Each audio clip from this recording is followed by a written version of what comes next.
warahmatullahi wabarakatuh. Perkenalkan, saya Eli Asri Khairiatin SPD, calon guru penggerak Angkatan 6 SMA Negeri 1 Sumber. Pada kesempatan kali ini, saya akan menyampaikan koneksi antar materi yang berupa kesimpulan dan refleksi pengetahuan dan pengalaman baru yang dipelajari dari pemikiran Ki Hajar Dewantara. Pemikiran Ki Hajar Dewantara. Menurut Ki Hajar Dewantara, pengajaran adalah bagian dari pendidikan. Pengajaran merupakan proses pendidikan dalam memberi ilmu atau berfaedah untuk kecakapan hidup anak secara lahir dan batin. Sedangkan pendidikan memberi tuntunan terhadap segala kekuatan kodrat yang dimiliki anak agar ia mampu mencapai keselamatan dan kebahagiaan yang setinggi-tingginya, baik sebagai seorang manusia maupun anggota masyarakat.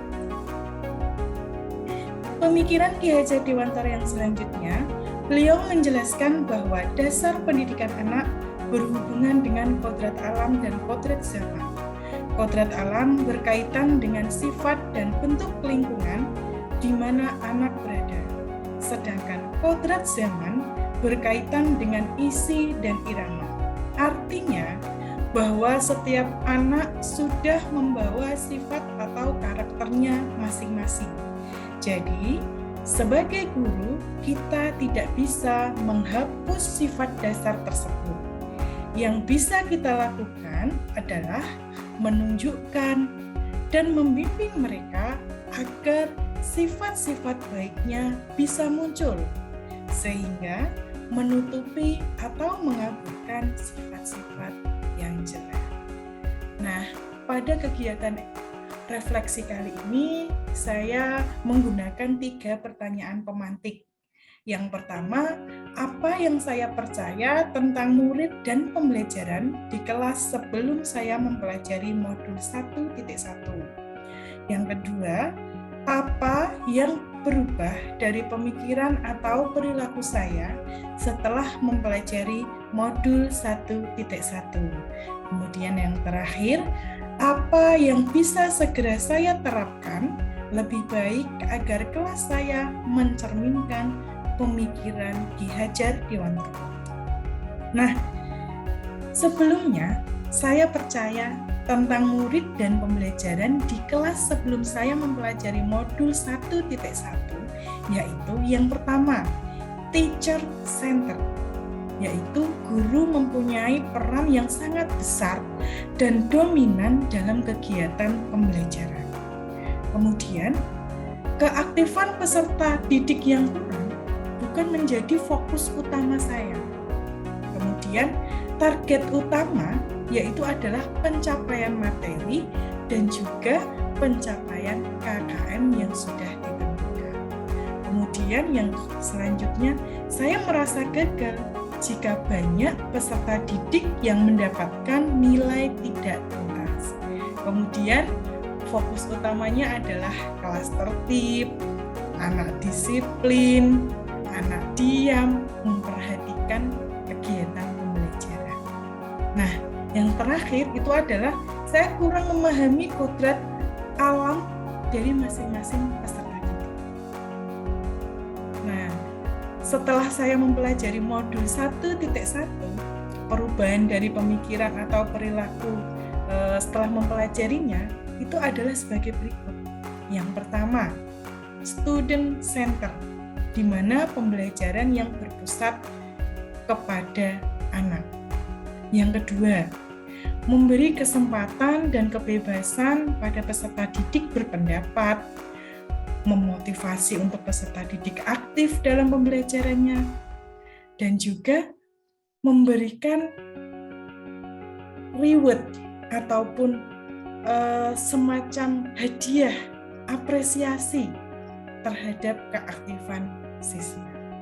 Kemudian, target utamanya tidak lagi hanya ketuntasan nilai peserta didik, tapi kenyamanan, kebahagiaan saat siswa itu mengikuti pembelajaran itu juga menjadi target utama saya.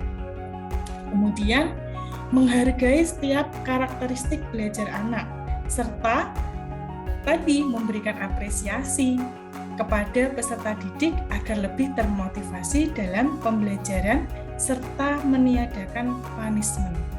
Apresiasi ataupun reward yang bisa kita berikan itu tidak harus dalam bentuk barang.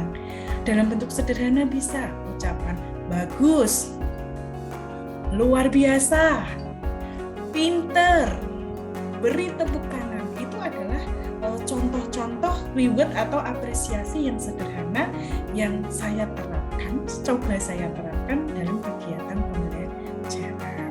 Nah, serta meniadakan punishment berupa hukuman kepada siswa.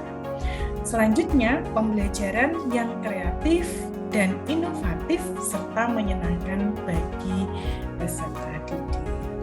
Nah, penerapan yang segera saya lakukan di kelas agar mencerminkan pemikiran Ki Hajar Dewantara, yaitu yang pertama, merancang pembelajaran yang interaktif dan menyenangkan, sehingga di sini keaktifan siswa bisa terlihat, mereka merasa enjoy, mereka merasa senang mengikuti pembelajaran, tidak merasa tertekan, apalagi kan ini mapel yang saya ampu itu adalah fisika, seperti itu. Kemudian menerapkan pembelajaran berbasis kearifan lokal dan budaya. Nah, di sini kita bisa melakukan kolaborasi, mungkin bisa menyisipkan nilai-nilai budaya yang ada di sekitar, seperti kegiatan sambatan, itu yang kita titik tekankan pada kegiatan bergotong royong. Ini sangat bermanfaat sekali saat mereka melakukan kegiatan kerja kelompok. Kemudian menerapkan konsep merdeka belajar. Nah, di sini karena saya mengajar tidak hanya fisika tapi juga PKWU. Saat saya mengajar PKWU, saya memberikan kebebasan atau kemerdekaan anak untuk menentukan kira-kira usaha apa atau yang sesuai dengan potensi anak yang ingin dikembangkan anak jika nanti mereka lulus sekolah, tidak melanjutkan sekolah, dan juga tidak bekerja, dan juga belum menikah. Nah, saya beri kebebasan untuk mereka. Kira-kira apa yang ingin mereka, usaha apa yang ingin mereka kembangkan, mereka lakukan sesuai dengan bakat dan minat siswa. Saya hanya sekedar mengarahkan. Kemudian pembelajaran yang mengutamakan aspek budi pekerti, yaitu di mana sikap sopan santun, menghargai saat teman berpendapat, kemudian memberikan respon positif terhadap kelompok yang sedang melakukan presentasi, memperhatikan seperti itu. Nah, itu adalah aspek budi pekerti yang saya juga berusaha tanamkan kepada siswa. Kemudian tidak lagi menuntut, tapi menuntun. Tidak lagi menuntut, kalian harus menggunakan cara ini, kalian harus mengerjakannya seperti ini. Tidak. Saya berikan konsepnya, saya jelaskan, kemudian silahkan saya arahkan kepada anak untuk monggo, silahkan mau menggunakan cara yang seperti apa yang menurut kalian paling mudah. Kemudian pembelajaran yang sesuai dengan kodrat alam dan kodrat zaman. Ini juga saya lakukan saat saya meminta anak untuk melakukan kegiatan praktikum, mereka membuat video yang bisa diupload di media sosial. Boleh menggunakan YouTube, boleh menggunakan TikTok, terserah mereka. Baik, untuk yang selanjutnya di sini adalah pembelajaran yang menghamba pada murid. Kepada siswa, saya berusaha untuk menjadi guru yang menghormati kodratnya siswa, menghargai, melayani dengan sepenuh hati, memberikan motivasi, memberikan dorongan, dan juga arahan agar anak tersebut dapat mengembangkan potensi sebagai bekal dalam kehidupan bermasyarakat. Seperti itu. Nah, kesimpulan dari hasil kegiatan refleksi itu saya akan berusaha untuk secara konsisten dan kontinu, tentunya dimulai dari diri saya sendiri, nanti mulai menularkannya atau membaginya dengan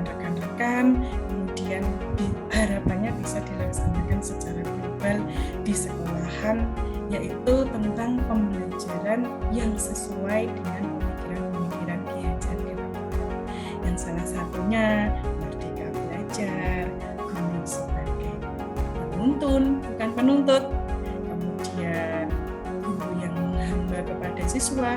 Menghamba ini bukan berarti nurut-nurut saja, tapi menghamba ini memberikan pelayanan yang maksimal yang bisa dilakukan oleh sang guru.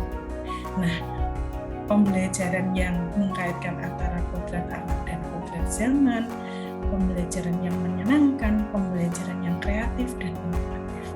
Nah, itulah kesimpulan dari hasil refleksi saya.